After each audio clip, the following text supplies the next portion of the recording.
What's up, everybody? Welcome to the Make an Impact podcast with real stories, real people, and real impact. My name's Stephen Turnbull. I'm an entrepreneur, a husband, and a father on a mission to empower individuals to share their stories so they can make an impact on you. We had Carrie Putelo on the show today, who is the owner of Mohawk Valley Living, the new owner in the last 4 months, and we just had an incredible conversation. We talked about what they're doing with kind of the rework of the magazine, the new TV show coming out, and we even have a little hint of our producer here, Mr. Michael Taft, may have a new family member coming from the show, so you got to check that out. Without further ado, let's get into Carrie.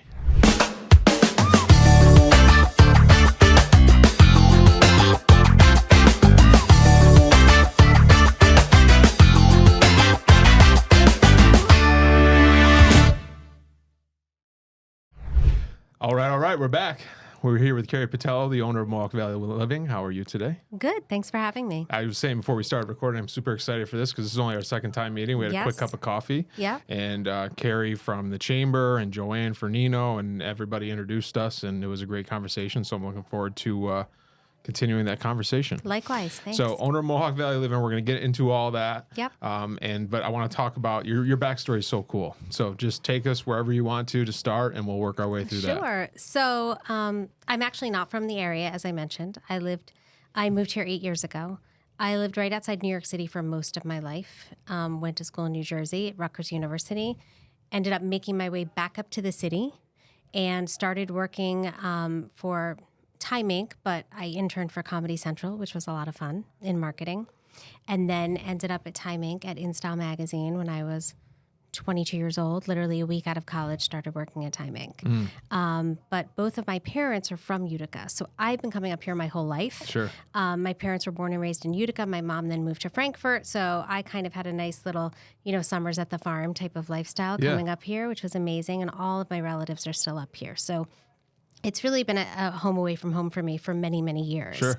And starting in, I would say the media and magazine business at 22 years old, I very quickly realized it was something I loved and loved doing it, and ended up kind of weaving my career through a bunch of different types of magazines and media companies. And the reason I say that is because I feel like they've all come together in Mohawk Valley Living.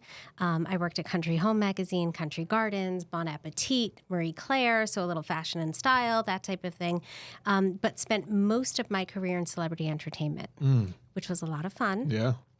Going to LA and doing Grammys and Oscar parties and that type of thing, and Fashion Week.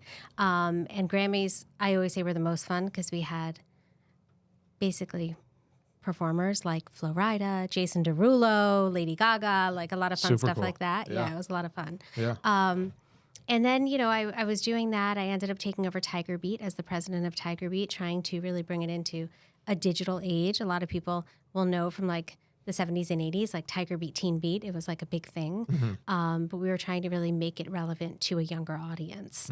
And then kind of things happened in life. My dad passed away, and we kind of had that moment of like, let's rethink things, right? Like we were living a very quick pace, commuting into the city every single day. There were days it took 25 minutes because we lived 15 miles out of Manhattan, Midtown Manhattan, 15 miles. There were other days it took an hour and 45 minutes. So we always were like, let's go to work on the holidays because that's like the day you get in really fast. Right. You know what I mean? But it does take a toll. You know what I mean? That type of commute every single day. I always joke here that the only traffic I ever find is Commercial Drive Christmas Eve. Right. And I'm like, That's oh so my true. God, I can't believe the traffic's so bad. But like really, it's nothing here. So we had started coming up a little bit more, seeing my cousins. My kids at that point were 10 and 13. And we all kind of just like looked at each other, and my husband was open to it. He has a brother that lives in Manlius. So he gets some nice golf Sunday mornings now with him, and he wasn't able to see him as much before. But it's really been terrific for the whole family. The kids have thrived here. My son just graduated college, and he's back here working like a gap year basically before he goes to med school. My daughter's at Utica University, and she's doing OT. So for the kids, it's been amazing. Sure. For my husband and I, it's been great. A different pace of life. Loving the Mohawk Valley. I always say I'm a Jersey girl. loved the Jersey Shore, Yeah. but realized much, much later in life that I actually love the lake life. Sure. You know, boats and all of that. You don't get that at the shore. Yeah. And no sharks. So I want to back up. Yeah. That was an incredible overview. Take us back. You said like 22, started working for these big companies. It was Yeah. fun. Like, talk to us about that experience and maybe what that, what you learned from that experience now looking back at it. Yeah. I learned a lot. I mean, I started at InStyle magazine when it launched, and I was a sales assistant. So basically helping out two sales managers with whatever they needed to do. They were selling advertising. So it could be writing letters. I actually had a typewriter to do labels. I mean, it was that. It was early, early mid 90s. And, it was really helping them with whatever I could. So I was there a year, and I saw a job posting for a new magazine called Top Model. And I was at, In Style. So it was fashion, beauty, that type of thing. So I was Sure. like, Top Model, that sounds cute, cool. It's like a French magazine they were bringing to the United States. And it was under a different publishing company, not Time Inc. It was under Hachette Filipaki, who did Elle magazine. And I sent my resume in, got an interview. I'm in the middle of this interview, and I'm thinking like, all right, I'm doing okay. It's for a coordinator shop. Like, I'm going from an assistant to a coordinator. I'm going to make a little more money. The interview's going really well. And the associate publisher at the time, in the middle of the interview, starts asking me about why photography. And I'm thinking, I don't know what he's talking about. What do you mean, why photography? I'm like, this is Top Model. I was like, well, obviously they do great photo shoots for models. Like, I didn't know what he was talking about. Right. And we realized very quickly in the midst of that interview that he thought I was there for an account manager role at Popular Photography and American Photo Magazine. So we were kind of like not on the same page, but then very quickly got on the same page because he was like, I love you. We're doing it. Like, this is your job. And I was like, okay. I am literally at that point. I don't even know if I was 23 yet. And I had a sales job in New York City selling advertising for two magazines. I ended up selling Top Model as well. But it was one of those moments where I was like, all right, he thinks I can do it. I can do it. Yeah. And just went from there. I've always kind of had this natural sales thing. I worked in a pharmacy when I started working at 13 years old, which is definitely not legal. But one of my jobs in high school was at a pharmacy, and I ended up selling so much Clarins because it was like a higher end, like boutique-y pharmacy, that they started paying me commission at like 15. So like, it's kind of just like, That's when you got the bug right there. Yeah, I got the bug, right? Yeah. I was like, I could do this. So I ended up taking that job at Hachette Filipaki, selling. And then my career kind of like started rolling from there, and I ended up in management. And when I talk about the celebrity entertainment publications, OK was like my big one. I worked, on a group of magazines, but OK Magazine, I launched OK TV. It was very celebrity driven, kind of all the news things. It was a weekly magazine, so we literally published 52 a year. I mean, people talk about this like, oh, it's a monthly. I'm like, it's nothing. No problem. It's nothing. Yeah. I did it on a weekly basis, Wow. So, but it was a lot of fun, and it is the type of thing where you develop a thick skin. It is in many cases a cutthroat business. You have to be willing to, when you could pitch this phenomenal idea, and for some reason they don't buy it, and it's like, all right, let's start again. On to the next one, because you really have to be resilient and be able to handle that type of rejection and be like, okay, it wasn't the right fit here, and maybe there's another one that's the right fit. You know what I mean? But I think, it's allowed me to really kind of use the marketing side of my brain and that type of thing in terms of creativity. Yeah. I always say marketing's in my blood. My dad was in marketing. My brother's in marketing. We're all kind of content creators in different ways. Sure. So it's something that, in terms of creating the editorial product I now have with Mohawk Valley Living, it's coming very easy to me. I think about what I want to know.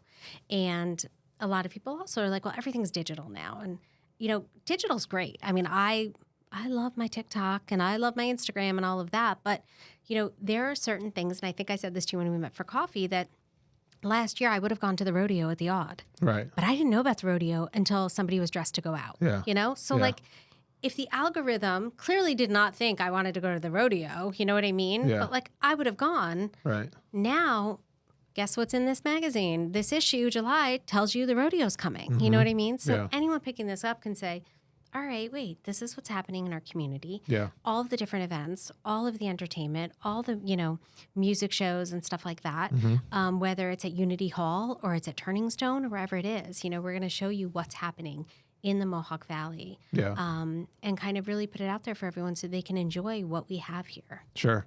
Before we transition to Mohawk Valley Living, talk to us about the transition of moving down from there up to here. And you talk about the pace and the traffic, but I just turning 30 now. It's funny watching some of my friends that we're moving away forever and we're going to the big cities, and then that transition back. Yeah. And as someone who the furthest I went was Rochester for college, right? And that was the furthest, and came home, worked for the family business 2 days after I graduated college, and that was just it. This was going to be home, and that was the part of the plan. But for somebody that was removed from that, you said like you had the family ties here, but now coming back, like talk to us about that transition, generally the area, like what's changed, what you see as kind of a person that's returning back. Yeah. I mean, for me, it was probably a good time to move back. I had one of my children, my son was going into 9th grade.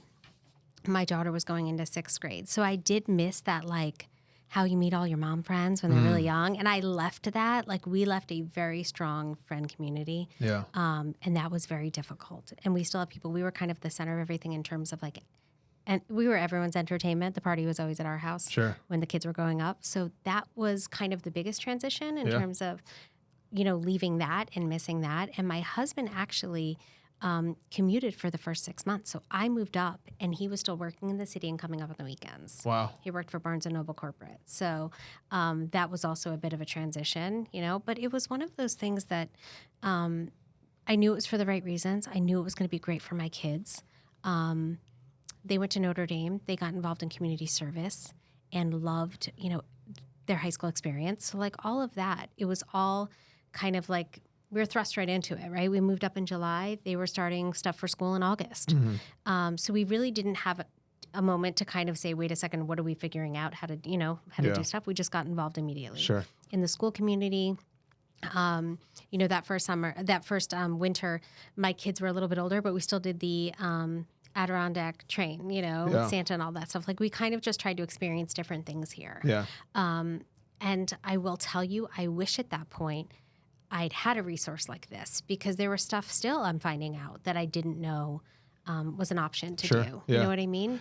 Tell us about the people, the first impressions of the people. Because I think we talked about it a little bit when we were having coffee of like, oh, that everyone knows it. But it's the small town feel of everybody knows each other. But what I love from that, and that's the reason that we do this podcast, is like to help people connect, to help people find one another, learn their stories and all of that. But like we met through Carrie at the Chamber, JoAnn Fernino, who introduced us, and now we're doing this, and who knows where the relationship will take us, and maybe we introduce other people. But that's how this community works. And I never realized that until obviously I started working in the community and being more involved with the local groups and all of that. But, from some of your experiences, maybe in the big city compared to here, what does that look like? I mean, it's very different. So, working in the city and even living in the city, I mean, you're not going to see the same person twice unless you actually make it a point to see them twice. Right. You know what I mean? That's so wild to me. Yeah. Like, just you literally... being born and raised here, like that comment right there is so wild to me. Because like all the time you see, oh, there goes Joe down the road, he just passed by. You walk into a coffee shop in New York City and you know no one. Yeah. Or a bodega, because that's really where you want to go for your breakfast sandwich and coffee. Got it. Egg whites on in English. Highly recommend. But it is very, very different. It is a smaller community here. It's a tight-knit community. The thing that I think probably had the biggest impact on me is that people either don't leave or they come back. And that's very different, because I will tell you, I grew up in Tenafly, New Jersey in Bergen County. I went back. I have one sibling, my brother. He's in LA. He went to San Fran first and then ended up in LA, loves it, will never come back. Like, would never go back to the East Coast. But I think, if I really think about it, from my high school class, there were probably maybe 3 to 4 people that came back to that area. So that I think is the biggest difference, is people are very connected. And I do think there is a huge and very strong family structure here that you don't find in other places, where people come back because of their family. It's very tight-knit, and maybe it's partly because of the Italian and Irish and different kind of like cultures here that are very family oriented. Yeah. But I love that about it. Yeah. The Sunday dinner factor and all of that stuff that kind of holds everyone together. You know what I mean? Yeah. And I think it is very different. And I always say, I think a lot of people here, and why I'm trying to really put something out that's positive and sharing all the great things we have here. I think a lot of people, it's very easy to complain, especially if you've been somewhere your entire life, right? And say, we don't have this, we don't have this, we don't have the mall. I think you have to focus more on what we do have. And what we have is an incredibly tight-knit community, people that care about each other. I've seen more generosity coming out of people here in many circumstances where they don't even have the money themselves to live like an extravagant lifestyle.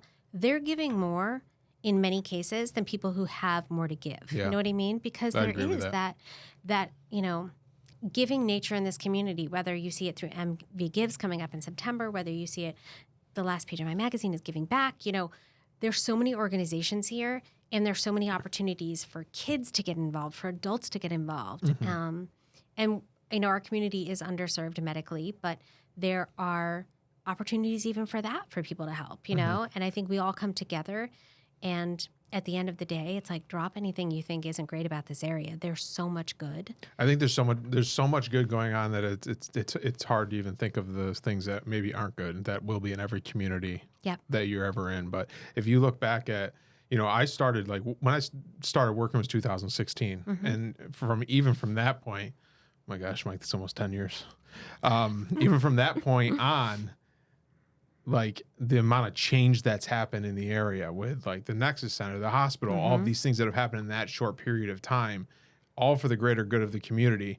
And that's why I think this is so amazing. And what you're doing with this and your plans to do with this is because, like you said about the rodeo, well, there's 5 events going on 7 days a week. And that's like no exaggeration. And that also does not happen anywhere. I mean, New Jersey, you're like, what are we going to do tonight? There aren't a lot of options. You know what I mean? That's why we really, that's why we entertained at our house so much and had people over. There's so much to do in this community. It's like, actually, I don't even know if people don't realize that's not the norm. Yeah, well, it's overwhelming to a certain extent because there is so much. But let's dive headfirst into this. Great. Mohawk Valley Living. So tell me the story. So you guys decide you're coming up. Was this always the plan? Tell us the story, because you're the recent owner of Mohawk Valley Living, correct? How long has that been? It was about February. February, okay. Of this last year? Yes. Oh, cool. It's been 4 months. So I took this from, the redesign is pretty significant. It does look very different. But it was 10,000 distribution. We're up to 17. Probably going to 20 by December, 25 next year. So definitely in growth mode. It is a free magazine. And if anyone is going to Hannaford and Washington Mills, stop taking them so quickly because I cannot replenish them in time. That's where we shop, and it's a good problem. I saw a post today from somebody asking about these. Really? They like must have where gone to Hannaford and Washington Mills. And it was empty? They said, does anyone know where I can find one? A bunch of people commented that they had places where they can find them, though. So this is what's crazy. So this past month, for July, I did 15,000 copies. 5,000 increase. 5,000 is a lot of magazines, right, to distribute. Yeah. They were gone mid-July. So I'm like, all right, I got to up it again, I love my husband for the fact that, the boxes are really heavy. They're like, literally, I weighed them because I was like, these are heavy. How heavy are they? They're 47 pounds. My husband will literally like go and he keeps them in his trunk just in case he goes into a store and they're empty. Walmart, all of them, they're flying off the shelves. So cool. The response has been phenomenal, right? It does feel good, especially when you really are putting your heart and soul into something. Yeah. So when you moved back, was this the plan? No. So, getting back to that. Yeah. No, so I've been here for 8 years. 8 years? Yeah, it's been 8 years this summer. So not at all. I thought my magazine days were over, I'll be honest with you. And, I really spent that time, though. So when I was in the magazine business, it was very time consuming. I missed out on a lot with my kids. So when I came up here, I was like, I'm going to consult. I'm going to do some jobs or maybe like in a school, or I worked at MVCC for a little bit, and I loved those jobs. And it gave me that opportunity to really spend time with my kids. And even as they're in college, to be there for them. Sure. Right.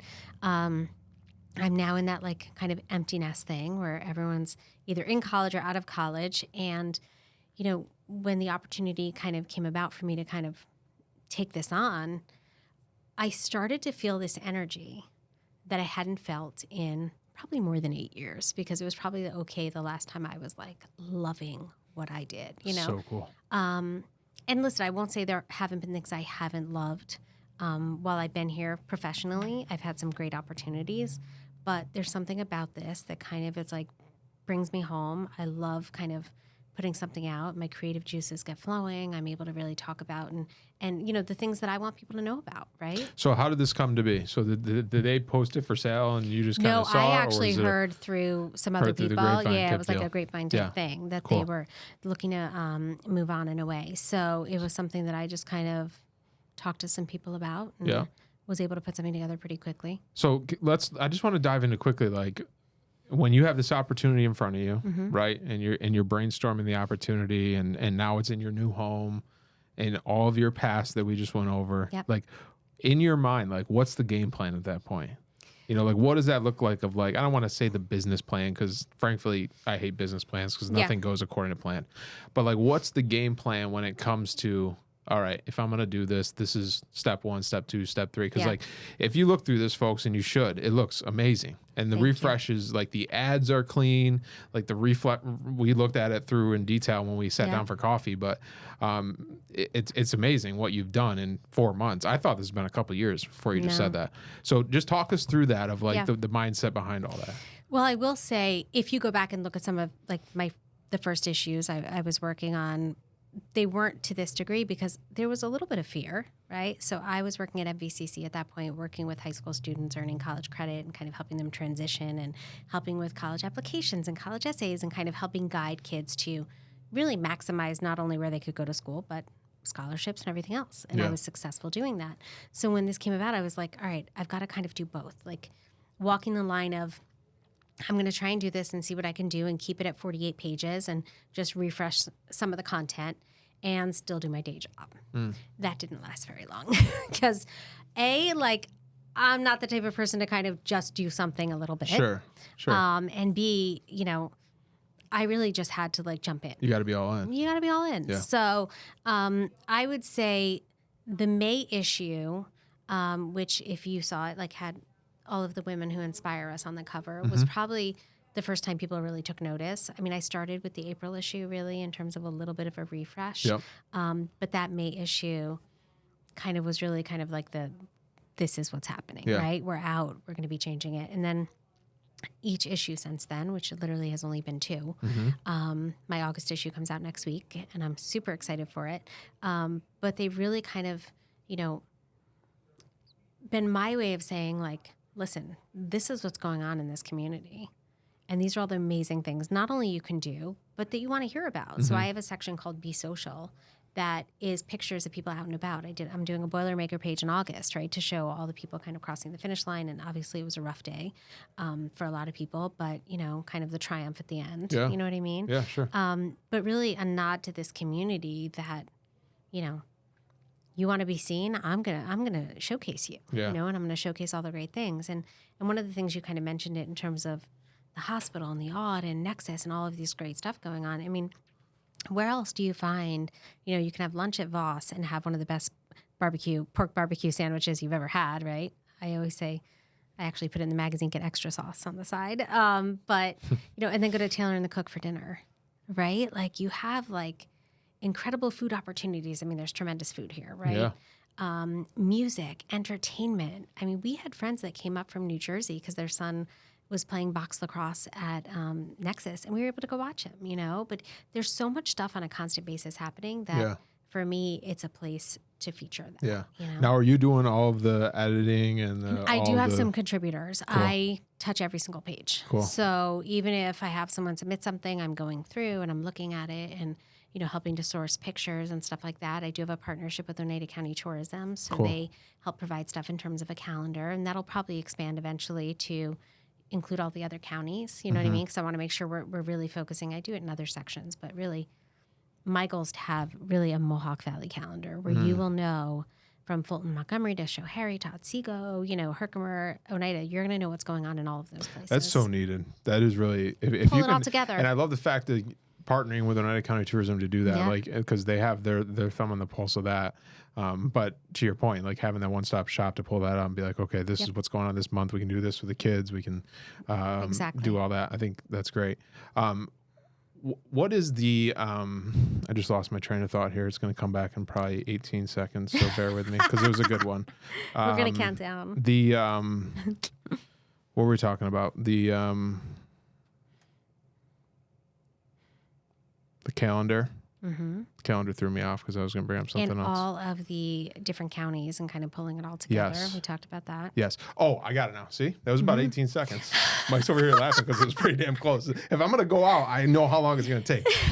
Talk to me about, like, you said, oh, monthly one, I can do that. You were doing them weekly. Yeah. I'll tell you what, I'm speaking to a group of insurance agents next week at a conference, and I've been preparing for like 6 months, and it's next week, and I'm screwed because I'm just going over and over my presentation.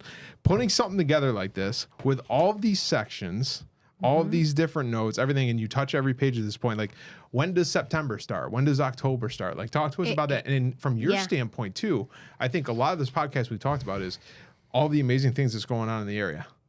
But like, you have to know what's going on. Yes. Talk to us about that process as well of delivering this. And beyond that, I always focus on like not only what's going on, but what other resources do you want to know? I mean, October, I have Top Doctors coming up. For me, that's huge. I moved here 8 years ago and could not find a board-certified dermatologist anywhere in this area. I had to drive to Syracuse. And that was like a must for me. Yeah. Right? Thankfully now, I love you, Dr. Yazdani at Slocum Dixon. He's amazing. But I found one, right? Yeah. So like even stuff like that, like who are the top doctors in the region? Dentists, orthodontists, like a resource for stuff like that where, you'll see on Facebook, someone will post, anyone know a primary care physician taking patients? Well, I'm going to tell you who they are. You know what I mean? Yeah. That type of thing. Right. Now I forgot what you asked. 18 seconds. I'm putting it together. Putting it together. Like the timeline, like you said, it's like always August moving is coming forward. out next week. Like I'm telling, right? So August is coming out next week. I'm already thinking about October, November, December, and January. Yeah. And that's really what you have to do. Sure. So to give you a little preview, I mean, September is the fall issue. Got that planned. And I'm thinking September I'm doing Best Burgers. So if anyone has any votes, Mike and I can probably help let you me with that know. one. Yeah, no problem. October is Top Doctors. And that will be the return of my tour with RoAnn Destito, which you saw in this issue. We did the ice cream tour, RoAnn and I. And we were doing cider and donuts. Talk to us about the ice cream tour, because I know you talked to me a little bit about that. It was so much fun. So the funniest part was RoAnn and I both, can't have that much dairy. It's just like one of those things like doesn't agree with you. But we were like, all right, let's go to 6 ice cream places in one day. That'll be fantastic. It sounds like a great idea. Yeah. It's not a great idea for anyone, let alone people that are like, you shouldn't be having that much dairy. But we did it. We made it through. And then I think we went to 4 the following week. It was actually 2 days in a row. And at the end of it, we looked at each other and we kind of laughed. And we're like, next week. We cannot do this next day. I think cider and donuts is a little bit easier. Yeah. It's a little bit easier, but it was awesome. And we went to all these places, and a lot of them we told them what we were doing, and they're laughing, and even some of the places we literally got like the Sundays only a 7-year-old would order, because we're like, maybe they want to know what a 7-year-old would order. And some of them were actually really good. But yeah, that was a lot of fun. And I told RoAnn, because we had so much fun together, we're doing it once a quarter. So we've already got like ideas coming of like pancakes or different things we can do in terms of our You tour. won't run out of ideas here. No, that's for sure. Not at all. So that's been a lot of fun. But yes, I'm always planning kind of, I mean, I would say at least 3 to 6 months in advance, at least mentally, in terms of what I want to do. You know what I mean? Now, it's more than just a magazine. Yes. Talk to us about that. So I completely redesigned the website. So that's new, and that will be having that calendar we talked about. That's coming on the website very soon. Cool. So there'll be a digital way to kind of see that as well. Facebook, we have over 15,000 followers. So that's really been great also for our advertising partners to really get their message out there. Sure. And then Instagram, I actually just launched. So that's kind of like slow coming, but it'll get there. Yeah. And we also have a TV show. Now, the TV show has been running for reruns. Yeah, it's been running for a long time, but it's been running reruns. And that will be something that we're kind of redoing as well. Cool. And for me, I launched OKTV, which was a syndicated half-hour celebrity entertainment show with some partners when I was at OK.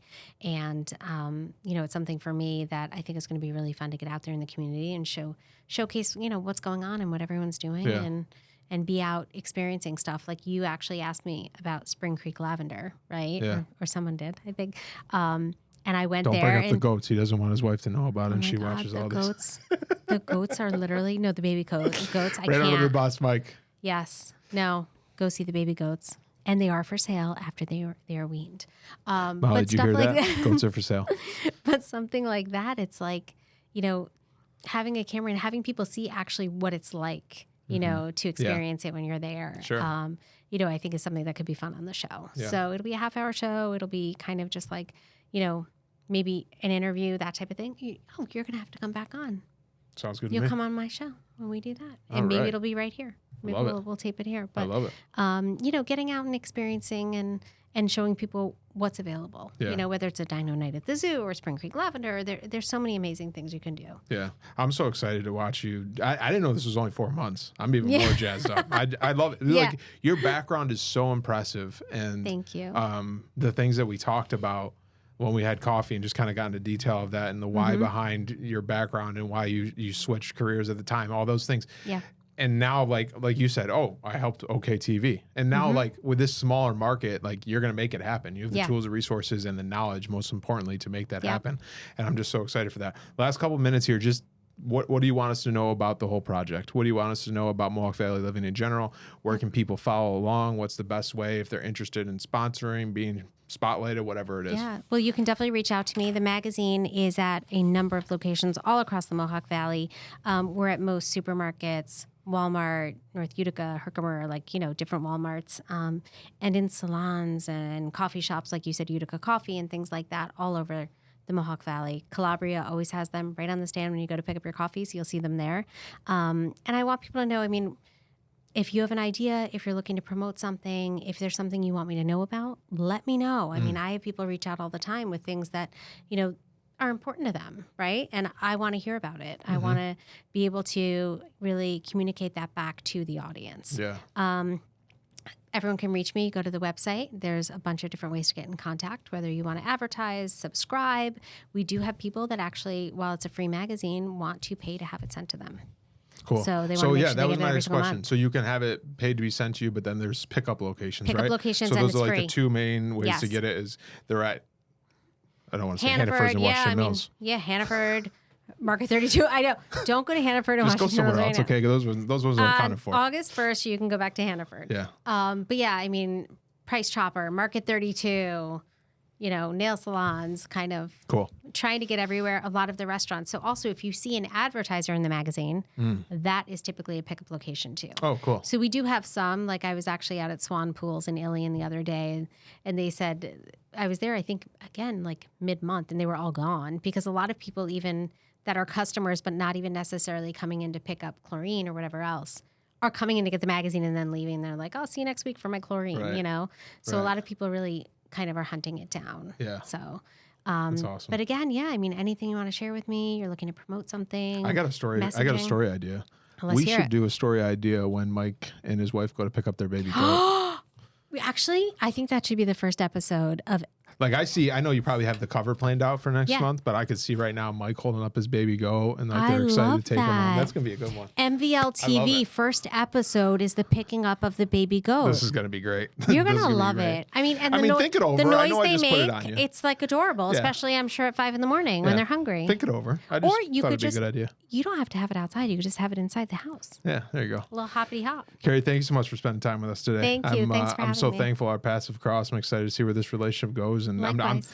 like I said, I'm still shocked it's only been 4 months because I've been hearing your name and you got to get in touch with her and you got to see Yep. what she's going on. I saw like the magazine refresh for the first time and just learning more in this half-hour conversation. I'm so excited to see where you take this. So thank you for taking the time. Thank you. Thanks for Everybody, having me. that's another episode of the Make an Impact podcast. Until next time, go out there, lead with purpose, and make an impact in someone's life today, even if that's your own. My name's Stephen Turnbull. We'll talk to you next week. Take care.